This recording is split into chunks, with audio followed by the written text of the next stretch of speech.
მოგესალმებით ყველას, მოგესალმებით და პირველ რიგში მინდა ყველას გაგიზიაროთ თქვენი მწუხარება, ვიზიარებ საქართველოს მთლიანად მწუხარებას, იმიტომ რომ ეს არის ჩვენი ერთობლივი ყველასი დღევანდელი მწუხარება. ძალიან მძიმე დღეები არის ეხლა ეს 3 დღე და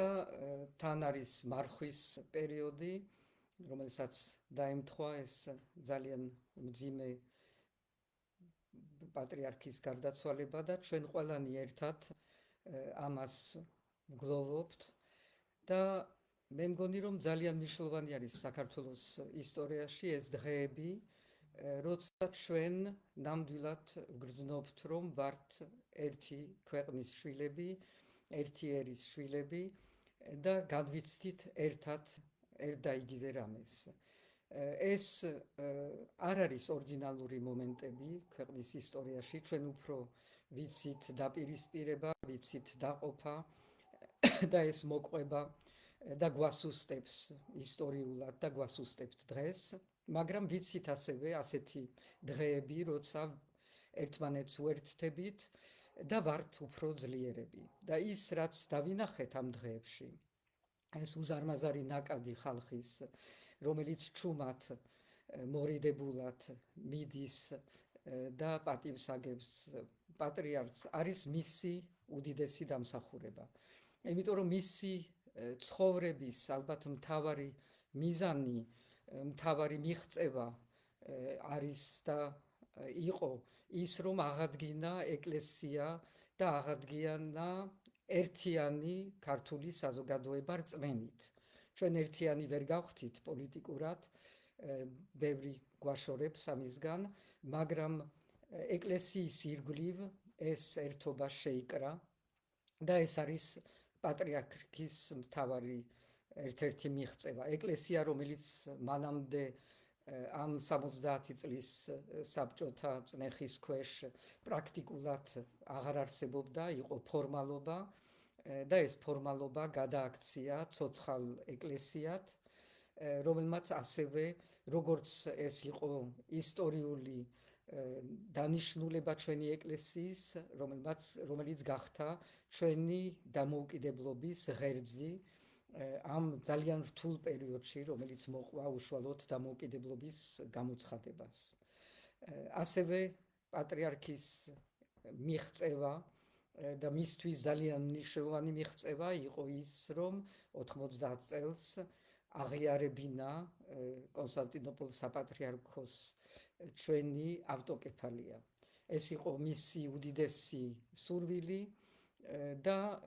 ეს არ იყო მარტივი ამისი მიღწევა წლების თუ არა საუკუნეების მანძილზე ჩვენ ამას ველოდებოდით და ამისი მიღწევა იყო ძალიან მნიშვნელოვანი პატრიარქისთვის პიროვნულად და მართლაც მისი პიროვნული ძალისხმევის შედეგი იყო ესა, მაგრამ ეს იყო ძალიან მნიშვნელოვანი ჩვენთვის და სახელმწიფოსთვის, იმიტომ რომ კიდევ ერთხელ ჩვენთან ასე არის, რომ ეკლესიის ავტოკეფალია და სახელმწიფო დამოუკიდებლობა განუყოფელი არის და ამითი ვართ ჩვენ ძლიერნი. და ეს უნდა კარგად გავიგოთ და შევიგნოთ. ამიტომ არ შეიძლება რომ დღეს მე არ გამოვხატო ძალიან დიდი წუხილი იმის შესახებ თუ რა დატრიალდა სწორედ კონსტანტინოპოლის პატრიარქის ჩამოსვლასთან დაკავშირებით. კონსტანტინოპოლის პატრიარქი, რომელიც მზად იყო და ეს უშუალოდ ვიცი, მზად იყო და მოდიოდა იმისთვის, რომ წირვა აღევლინა, რაც იყო ბუნებრივი გამომდინარე ერთი კანონიკიდან, მაგრამ მეორე მათი ურთიერთობიდან, ანუ პატრიარქის და კონსტანტინოპოლის პატრიარქის შორის, რაც არსებობდა წლების მანძილზე და რაც ძალიან მნიშვნელოვანი ასევე არის და იქნებოდა ქართული ეკლესიისთვის, მისი ადგილისთვის მსოფლიოში, მსოფლიო ეკლესიებთან შორის, რაც ასევე ძალიან მნიშვნელოვანი იყო პატრიარქისთვის, ამას ყოველთვის ძალიან დიდ მნიშვნელობას ანიჭებდა და ამას ალბათ უფრო მეტი მნიშვნელობა და მეტი ყურადღება უნდა მინეჭებული ყოფილიყო. ის რომ ეს გარდაიქმნა ჯერ იმაზე, რომ წირვას აღარ აღავლენს და მხოლოდ მონაწილეობას მიიღებს წესის აღდგენაში, ეს არის სრულიად გაუგებარი, რას ნიშნავს სხვათა შორის, სხვებთან ერთად თუ მარტო ვერ გავიგეთ კარგად და იმედი მაქვს, რომ ეს ყველაფერი გამოსწორდება, იმიტომ რომ ჩვენ ეკლესიისთვის კიდევ ერთხელ ძალიან მნიშვნელოვანი არის, რომ ჩვენ ვიყოთ აღიარებული, ვიყოთ ნაწილი და არა ერთ-ერთი ნაწილი, მაგრამ ერთ-ერთი ყველაზე მნიშვნელოვანი ეკლესია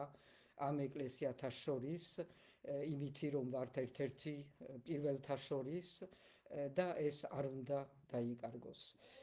ძალიან დიდი პატივი არის, რომ ჩამოდის მსოფლიო პატრიარქი, კონსტანტინოპოლის პატრიარქი და ჩვენ ამას უნდა პატივი ვცეთ ყველანაირად და მე მგონი ეს არის განწყობა მოსახლეობის და ამ განწყობასაც უნდა ძალიან დიდი ყურადღება მიანიჭოს ყველამ, ვინც ამ ორგანიზაციას წინ უძღვება და უნდა ვიცოდეთ რა იქნებოდა პატრიარქის სურვილი ამ შემთხვევაში, პატრიარქის, რომელისთვის სწორედ ეს მომენტი მისი ისტორიის, მისი პირველივე წლების ავტოკეფალიის აღდგენა იყო ყოველთვის ახსენებდა ამას კიდევაც, იყო ერთ-ერთი ყველაზე მნიშვნელოვანი ფურცელი ამ მისი ძალიან გრძელი და ძალიან წარმატებული ისტორიის, როგორც ჩვენი ქვეყნის პატრიარქის იმ ყველაზე რთულ პერიოდში, როცა მან გამოიყვანა საქართველოს ეკლესია საბჭოთა კავშირიდან, ასე ვიტყოდი, აღადგინა საქართველოს ეკლესია, როგორც ცოცხალი ეკლესია, როგორც ძლიერი ეკლესია, ძლიერ საქართველოსთვის. ჩვენ ჯერ არა ვართ ის ძლიერი საქართველო, რომელზედაც ის ოცნებობდა და რომელზედაც ის ლოცულობდა მუდმივად და ამისი იმედით ნამდვილად წავიდა, ეს იმედი არ დაუტოვებია და ჩვენ ვართ ყველანი ვალდებული, რომ ვიყოთ ერთად კვირას, არ ვიცი ვის შეგვესწრება, ალბათ თვით პატრიარქის სურვილი იქნებოდა, რომ ყველა საქართველოს პრეზიდენტი ყოფილიყო სწორედ იქ, იმიტომ ესეც იქნებოდა რაღაცა ნიშანი ერთობის მის ირგვლივ. ამ ყველა რაღაცა პოლიტიკური დაპირისპირებების მიღმა და ეს იყო მისი მთავარი დამახასიათებელი, რასაც უნდა გაუწიოთ, მე მგონი, ანგარიში. მაგრამ სადაც არ უნდა ვიყოთ, რა მნიშვნელობა აქვს, ვის ექნება საშვი და ვის არა, ჩვენ ყველანი უნდა ვიყოთ ერთნი კვირას, იმიტომ ეს იქნება ჩვენსგან, ყველასგან ყველაზე დიდი ნიშანი იმისი, რომ ჩვენ მას პატივს ვცემდით და ჩვენ გავიგეთ რისთვის იყო მოსული ჩვენ შორის და რა იყო მისი მთავარი მიზანი. ასევე ყველა ნაბიჯი, რაც შეიძლება იყოს იმ დღეს გადადგმული, რომელიც სწორედ მიძღვნილი იქნება აქითკენ, ერთობის, მშვიდობის, ერთმანეთის სიყვარულისკენ, ეს იქნება შეწყალება იმ ადამიანების, რომლებიც სრულიად უსამართლოდ და ეს პატრიარქმა ძალიან კარგად იცოდა, შეიძლება ვეღარ ამბობდა, მაგრამ ძალიან კარგად იცოდა და ეს იქნებოდა მისი თუ სურვილი რამეს ნიშნავს, მისი იმ დღისთვის სურვილი ასეთი ალბათ ექნებოდა კიდევაც, რომ არავინ არ დარჩენილიყო, რომელსაც არ ექნებოდა საშუალება, რომ მისთვის პატივი მიეგო, მოსულიყო სამებაში, იმიტომ რომ ყველანი ვართ მისი შვილები და ამისთვის ვართ ძალიან მადლიერები და ვიქნებით, იმიტომ რომ პატრიარქი დარჩება ჩვენ ისტორიაში და ჩვენ იქ არ ვიქნებოდი დღეს, სადაც ვართ, ალბათ კიდევ უფრო ბევრად რთულ დღეში და მძიმე დღეში, თუ არა პატრიარქი. მე ვისურვებდი, რომ ვინც მოვა მერე შეძლოს, რომ გააგრძელოს ამ გზის ნაწილი მაინც დასაწყისში, არ დაყოს ეს ეკლესია, არ დაყოს საქართველო, არ გაყვეს ისეთ გზას, რომელიც იქნება ჩვენი დასუსტების და დაყოფის გზა. ჩვენ არ უნდა დავემორჩილოთ რაღაც მითითებებს, რაც შეიძლება მოდიოდეს ერთ სხვა ეკლესიიდან, იმიტომ რომ ჩვენ გვაქვს ჩვენი ავტოკეფალია